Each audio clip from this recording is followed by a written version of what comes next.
이전 시간에 학습했던 정부 관련 부처 기관의 ODA 사업, 그 다음에 215페이지 대외 협력 기관 사업은 유상 원조에 해당이 됩니다. 유상 원조에 해당이 되고, 이 부분들은 주로 인프라하고 관련되는 부분입니다. 예를 들어서 이거죠. 국제금융기구나 이런 부분에 저희들이 이제 돈을 빌려서 개발도상국에 돈을 빌려주면서 일정 부분 10% 20% 정리를 하는 그런 차원에서 하는 유상원조 사업을 215페이지는 다루고 있습니다. 다루고 있기 때문에 어떻게 사업이 운영이 되고 기금운용위원회를 통해서 하는지를 잘 살펴보시기 바랍니다. 그리고 221페이지 민간협력사업입니다. 최근에 민간협력사업이 OD에 많이 등장합니다. 근데 이건 학자에 따라서 구분하는 기준이 달라질 수 있는데요. 제가 말씀드리고 싶은 거는 공적개발원조의 주체는 공적인 기관입니다. 정부가 될 수 있죠. 이 정부 이외의 민간 부분이 재원이 주체가 되고 행위의 주체가 되는 것은 엄밀한 의미에서 공적개발 원조에 해당이 되지는 않습니다. 되지는 않는데 최근에 트렌드 자체는 공적개발 원조에 대한 자금도 일정 부분 부족하고 민간 영역에서도 많은 자금을 보유하고 있는 재단이 있지 않겠습니까? NGO도 그렇고 그런 부분에 대해서 같이 협력해서 이 공적개발 원조, 국제개발 원조를 하자 이런 차원에서 민간 영역 부분을 일정 부분 당겨 넣었습니다. 당겨 넣었기 때문에 이 부분은 여러분들이 교재를 통해서 한번 학습을 해 보시기 바랍니다. 제가 시간적으로 지금 이번 주 수업 그리고 다음 주 수업을 하게 되면 기말고사가 기간에 들어가게 됩니다. 다음 주 수업은 제가 가장 우리 학과에서 핵심적인 부분이라 할 수 있는 새마을 ODA, 새마을 개발에 대해서 강의를 하려고 합니다. 그렇기 때문에 조금 빨리 일정 부분은 넘어가면서 스킵하면서 그렇게 강의를 하도록 하겠습니다. 다자개발기구와 ODA 사업입니다. 다자개발기구는 국제기구와 ODA 사업이라는 뜻입니다. ODA 사업이라는 뜻인데 여러분 일단 PPT를 한번 보십시오. 국제기구는 2개 이상의 국가들이 이제 모여서 만든 국제협력체입니다. 국제협력체인데 저도 이 부분을 공부하고 학습을 하면서 처음 초기에는 많이 혼란이 왔었습니다. 혼란이 왔다 그러는 것은 왜 국제기구고 국제금융기구고 이렇게 구분을 하고 유엔에는 왜 이 기구가 들어가느냐 안 들어가느냐 그런 고민을 했었는데요. 간략하게 이렇게 이해를 해 주십시오. 이렇게 자 국제기구와 저희들이 학습하는 게 국제기구와 ODA 사업이지 않습니까? 큰 축으로 유엔이 있고 또 다른 축으로 세계은행이 있다.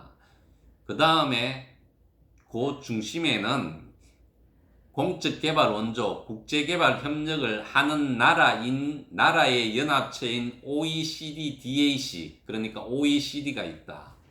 이거를 통틀어서 국제기구라 하고 구분을 하게 되면 유엔을 중심으로 한 국제기구, 그 다음에 세계은행과 지역개발은행을 중심으로 한 국제금융기구, 국제금융기관이라는 용어를 쓰기도 합니다. 그냥 여러분들이 이해하기 쉽게 국제기구는 유엔을 중심으로, 국제금융기구는 세계은행과 지역개발은행을 중심으로 공적개발 원조를 한다.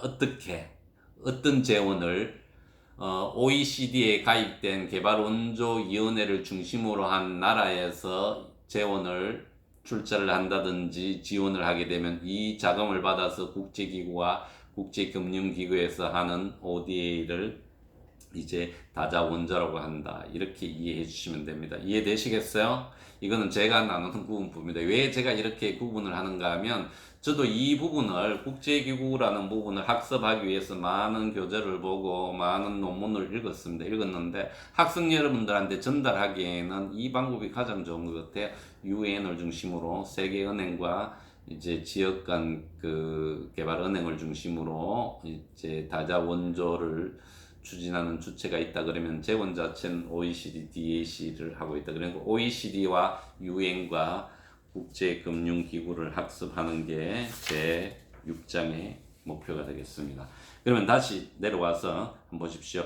유엔을 중심으로 한 국제기구는 국제기구와 세계 언어를 중심으로 한 국제금융기구로 구분을 하고 거기에 OECD 이제 공여국의 어떤 단체들이 있다. 유엔을 중심으로 한 국제기구는 외교부에서 합니다. 외교부에서 하는데 작년에 7,065억이 들어갔네요. 다자원조로. 그 다음에 세계은행과 대륙별 개발은행을 중심으로 하는 국제금융기구는 재경부에서 하는데 다자 5,584억이 들어갔습니다. 이 재경부에서 하는 이 금액은 전체적으로 투자되는 게 아니고 일정 부분 회수가 되고 계속 자금 자체가 회전이 되는 부분입니다. 그 다음에 OECD 같은 경우에는 세계 경제의 공동 발전 및 인류의 복지 정전 쭉 목표가 있습니다. 개발 원조위원회를 중심으로 OECD, DH의 주요 공여국의 역할을 한다. 이렇게 되어 있습니다. 그리고 여기에 규범이 있습니다. 어떤 규범이 결정을 하고 권고를 하고 선언을 하고 협정을 한다. 무슨 선언 이런 말들이 나오죠. 그러면 그 부분을 일정 부분 따라야 된다. 누가 OECD에 가입된 국가는 그게 책임과 의무다. 가장 중요한 책임과 의무는 개발도상국, 최빈국을 도와주는 행위다. 그거를 공적 개발 원조를 한다. 어떤 루트를 통해서 각 나라가 1대1로 하는 양자원조, 그 다음에 국제기구, 국제금융기구를 통해서 하는 다자원조가 있다. 이게 핵심적인 부분입니다. 이 부분을 이해한다 그러면 나머지 부분은 여러분들이 이 틀에서 끼워 맞춰버리면 쉽게 이해가 됩니다.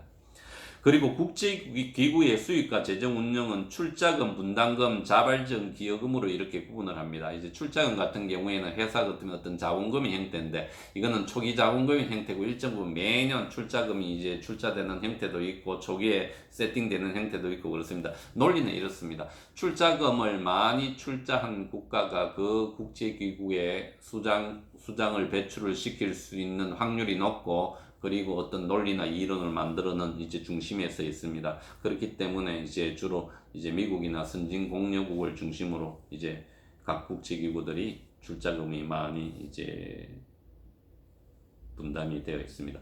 국제기구의 역사를 한번 보십시오. 국제기구의 역사는 1차 세계대전 이후에 이제 유엔에 모태할 수 있는 국제연맹과 국제노동기구가 있었다. 2차 세계대전 이후엔 국제연합이 되었고 그 다음에 국제통화기금이 만들어졌고 이후 전후 복구를 위해서 그 세계은행이 만들어졌습니다. 세계은행이 만들어졌기 때문에 2차 세계대전 이후에 이렇게 국제연합과 국제금융기구가 많이 발족이 되었다. 그리고 이후 다양한 국제기구들이 출연을 했다. 이렇게 되어 있습니다. 그리고 국제연합 체제를 유엔을 중심으로 형성을 하고 있다. 이렇게 되어 있습니다. 자, 그리고 핵심적인 부분은 이제 또 말씀을 드리겠습니다. 국제기구와 한국의 ODA 그리고 이 취업이라는 부분으로 제가 PPT를 만들었는데요. 다른 나라에서도 마찬가지입니다. 다른 나라 특히 일본 같은 경우에는 ODA 예산을 집행하는 구조에서 우리가 국제기구나 국제금융기구에 어떻게 출자, 분담, 자발적 기여금을 낸다 그러면 그죠? 우리 학생들의 그리고 청년들의 하고 취업의 기반을 마련하는 것도 상당히 중요하다. 저는 이 부분을 조금 강조를 하고 싶습니다. 그래서 제가 관련되는 국제연합하고 관련되는 동영상, 그 다음에 세계은행하고 관련되는 취업하고 관련되는 동영상을 링크를 해놨으니까 이 부분들은 학생 여러분들이 꼭 한번 청취를 해보십시오. 여담이지만 우리 학부 출신으로 한 학생이 지금 국제금융기구에 취업을 하고 있고 우리 대학원 출신으로 두 사람이 국제기구에 취업을 해 있습니다. 취업을 해 있기 때문에 우리 학과에서 많은 관심을 가지는 학생들이 있다 그러면 이 부분도 조금 적극적으로 공부를 해야 되지만 제가 또 다른 차원에서 말씀드리고 싶은 것은 외교부나 또 우리가 다자원조에 출자하는 재경부에서도 국제기구하고 연관해서 이런 시스템을 갖춰주는 게 상당히 중요하다 그렇게 말씀드릴 수 있습니다. 그리고 또 혹시 이 부분을 조금 더 학습을 하고 싶다 그러면 외교부 사이트에 들어가시게 되면 여러분들 네이버에서 검색을 해보십시오. 국제기구 인사센터라는 부분이 있습니다. 여기에 검색을 이 사이트에 들어가게 되면 자리 비는 부분이 분야별로 국제기구별로 이제 그 부분적으로 시기별로 모집하는 어떤 현황이 뜨게 됩니다. 뜨게 된다 그러면 여러분들이 조금 더 관심이 있는 학생은 이 사이트를 즐겨찾기에 넣어두고 항상 관심을 가지고 살펴보는 부분도 중요하다. 그리고 국제기구에 취업하기 위해서는 대학원은 어떻게 보면 필수라 할 수 있습니다. 필수고 대학원 필수, 그 다음에 2개 언어 구사가 필수 이렇게 될 수 있는데 이 부분은 미리 여러분들이 준비를 한다 그러면 충분히 요즘은 가능한 영역이라고 저는 판단을 하고 있으니까 학생 여러분들이 조금 더 관심을 가져주는 것도 괜찮겠다 이렇게 말씀을 드립니다. 그리고 3번 2019년 기준으로 작년 기준으로 국제금융기구 출자 및 출연금 순위를 보게 되면 우리나라가 WB 원으로 제가 설명해 ADB, AFDB, IDB, EBRD, IMF 등 순으로 출자를 했다. 그러면 제가 앞에 논리는 뭡니까? 이 부분에 여러분들이 우리가 많이 출자한 부분일수록 이제 어떻게 보면 확률적으로 취업할 수 있는 어떤 확률도 높을 수 있겠죠. 이런 부분도 참고하는 게 괜찮을 것 같다. 2019년 기준 UN 기구를 보게 되면 UNDP, WHO, 유니세프, 그 다음에 UNHCR 난민기구죠. 그 다음에 WFP 세계식량계획 이 순위로 되어 있습니다. 이 순위로 되어 있기 때문에 이 부분도 여러분들이 참고를 하시면 되겠다. 이렇게 말씀을 드리고 싶습니다. 그 다음에 유엔과 국제개발협력입니다. 유엔과 국제개발협력, 다음 남아있는 주제가 OECD와 국제개발협력, 세계은행과 국제개발협력입니다. 여러분들 이해되시죠? 여러분들 국제기구를 공부함에 있어서 OECD와 연계시키고 유엔과 연계시키고 그 다음에 세계은행과 연계시키게 되면 여러분들이 사업이라든지 어떤 시스템에 대해서 이해가 보다 빨리 될 수 있다. 유엔과 국제개발협력입니다. 1945년 10월 24일 출범했고 뉴욕에 본부가 있습니다. 여러분 국제기구가 어느 나라에 본부가 있느냐에 따라서 그 나라의 영향력이 일정 부분 작동을 하고 있습니다. 이태리 같은 경우에 노후하고 관련된 국제기구가 많고 스위스도 그렇고 그죠? 뭐 각 유럽 국가에서 해당되는 국제기구 본사를 보유하고 있다 그러면 일정 부분 그 나라에서도 영향력을 많이 미치고 있다. 유엔은 당연히 유엔에 본사를 두고 있겠죠. 유엔의 시스템은 유엔 사무국, 유엔 펀드, 프로그램, 전문기관, 관련기관 복잡하게 구성이 되어 있습니다. 제가 표를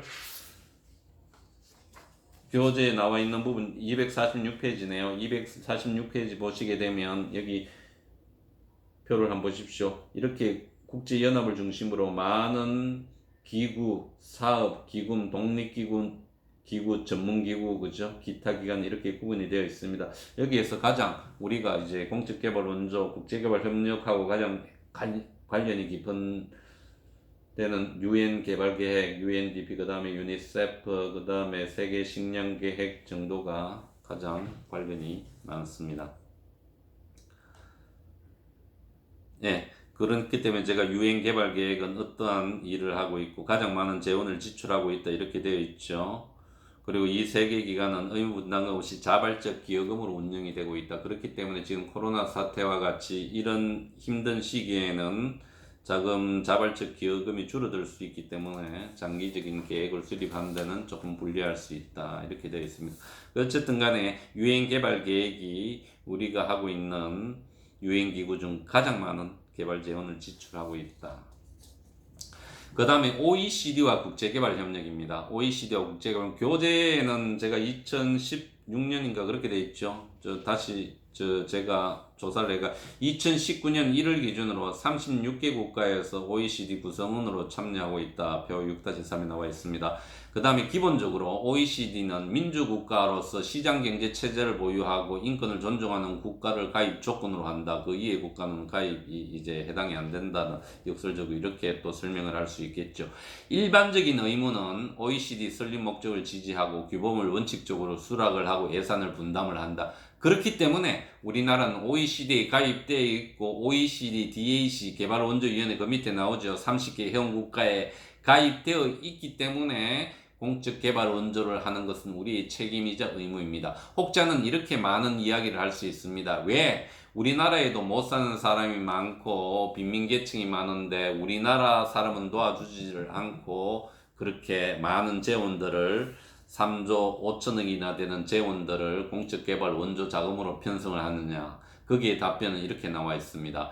선진 모임인 OECD에 가입됨으로 인해서 많은 경제적인 혜택을 받을 수 있죠. 받을 수 있기 때문에 인정받은 국가라는 거죠. 거기에서 또 OECD DAC 개발원조위원회에 가입된 30개 국가의 회원국은 OECD 설립 목적을 지지하고 규범을 원칙적으로 수락하고 예산을 분담해서 원래의 목적인 개발도상국의 경제 발전이나 복지 증진을 하는 게 의무이자 책무이기 때문에 그렇습니다. 네? 그렇기 때문에 많은 국가들이 OECD에 들어가서 이제 본인들이 선진 어떤 공여국으로 인정받는 것을 목표로 하고 있고, 우리나라는 2010년에 OECD DEC에 가입함으로 인해 가지고 이제 선진 공여국의 일환으로 많은 재원을 이제 예산을 들여서 ODA 사업을 하고 있다, 이렇게 이해를 해주시면 됩니다. 그 다음에 마지막으로 세계은행과 국제개발협력입니다. 세계은행 같은 경우에도 2차 세계대전 이후 이제 국제 질서의 재편으로 인해서 세계은행과 IMF가 국제 경제 성장의 안정을 위해서 이렇게 발족을 하게 되었습니다. 발족을 하게 되었고, 그 이후에 많은 지역 개발 은행들이 지역에 설립되었습니다. 설립되었다 그러면 세계은행과 이 지역개발은행은 약간의 차이가 있겠죠. 세계은행은 조금 거시적인 차원에서 보게 되면 어떻게 되어 있습니까? 경제개발 빈곤 측면, 당면하고 있는 문제에 관심을 받는 반면, 지역개발은행은 약간 미시적인 부분, 아시아 개발은행 같은 경우에는 아시아 지역 중에서 특정 국가, 특정 지역, 특정 사업에 대해서 조금 더 목표를 설정해서 지원하는 비중이 높다, 이렇게 이해를 해주시면 됩니다. 이렇게 해서 제가 간략하게 개괄적으로 한국의 ODA 사업과 국제기구의 ODA 사업을 살펴봤습니다. 지금 이제 날씨가 더워졌습니다. 더워졌고 이번 학기 수업이 다음 주면 이제 마무리될 것 같습니다. 마무리될 것 같은데, 한 학기 동안 여러분들이 수업을 하면서 항상 저는 폭넓게 여러분들이 공적개발원조 ODA 사업을 이해를 했으면 좋겠다, 그런 차원에서 폭넓은 관점을 견지하기 위해서 많은 강의 노력을 했습니다. 노력을 했기 때문에 여러분들이 한쪽에 편중되지 않고, 편중된다는 것은 뭡니까? ODA 사업을 논의함에 있어서 특정 부처의 논리라든지 특정 부처의 사업이 모두 다는 아니라는 거죠. 어떻게 국제기구도 있고, 국제금융기구도 있고, 코이카도 있고, 수출입은행도 있고, 이 모든 영역에서 이루어지는 사업이 ODA 사업이다. 그렇기 때문에 여러분들이 그런 균형 감각을 가지고 모든 사업을 들여다보면 어떤 부분이 보이겠습니까? 불합리한 부분, 비효율적인 부분, 중복되는 부분이 보일 수 있겠죠. 그러면 전공자의 영역에서 보다 좋은 방향으로, 또 우리 젊은이들이 함께하고 지방자치단체가 함께하는 그런 영역으로 발전하기 위함을 저는 강의를 하는 가장 큰 목적으로 두고 있습니다. 제 수업을 듣는 학생이나 또 유튜브를 시청하는 사람, 우리 연구자들도 이런 부분을 염두에 두고 ODA 사업을 조금 더 심도 있게 공부를 했으면 좋겠다는 차원에서 본 강의를 마지막으로 제가 화두를 던지면서 마치도록 하겠습니다. 수고하셨습니다.